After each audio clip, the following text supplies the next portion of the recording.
আপনি যদি মৃত্যুবরণ করেন, আপনার দুনিয়াতে কেউ থাকবে না, কেউ থাকবে না।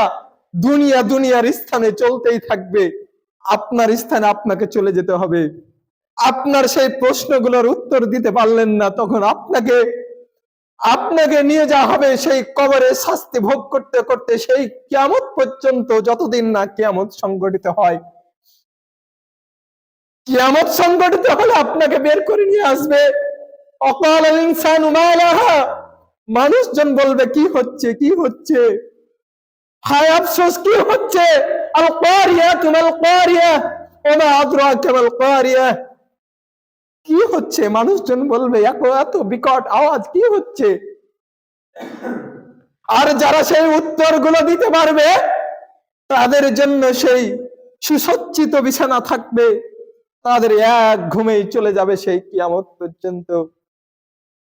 শুধু তাই নয়, কিয়ামতের ময়দানে চলে যাওয়ার পরে আপনার এতটা খারাপ দৃশ্য দেখা যাবে।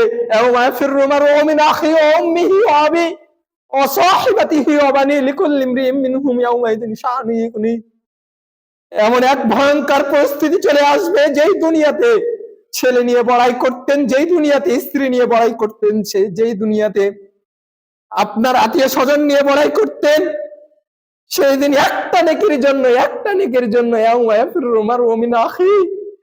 আপনার ভাই আপনার পরিচয় নিবে না। আপনার মা আপনার পরিচয় নিবে না, আপনার বাবা আপনার পরিচয় নিবে না। উপস্থিতি, যদি আপনার বাবা, আপনার মা, আপনার ভাই, আপনার ছেলে, আপনার আত্মীয় স্বজন, আপনার স্ত্রী আপনার পরিচয় না নেই, তাহলে দুনিয়াতে তার জন্য করে লাভটা কি করলেন, আপনার জন্য কি করলেন। আল্লাহ বলছেন আলহাকুমুত তাকাসুর হাত্তা যুরতুমুল মাকাবির। বান্দা শুনে রাখো, শুনে রাখো, আমি তোমাদেরকে বলে যাই, আলহাকুমুত তাকাসুর হাত্তা যুরতুমুল মাকাবির। দুনিয়ার মোহ তোমাদেরকে আটকে রেখেছে, দুনিয়ার মোহ তোমাদেরকে আটকে রেখেছে। কবরে না যাওয়া পর্যন্ত তোমাদের দুনিয়ার মোহটা কাটবে না। প্রিয় উপস্থিতি, সময়ের মূল্যায়ন করার চেষ্টা করুন।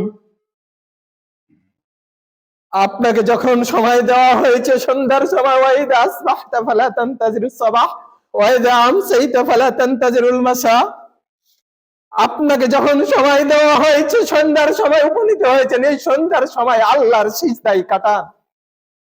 আপনাকে সময় দেওয়া হয়েছে সকালবেলা, এই সকালবেলা আল্লাহর সিজদায় কাটান।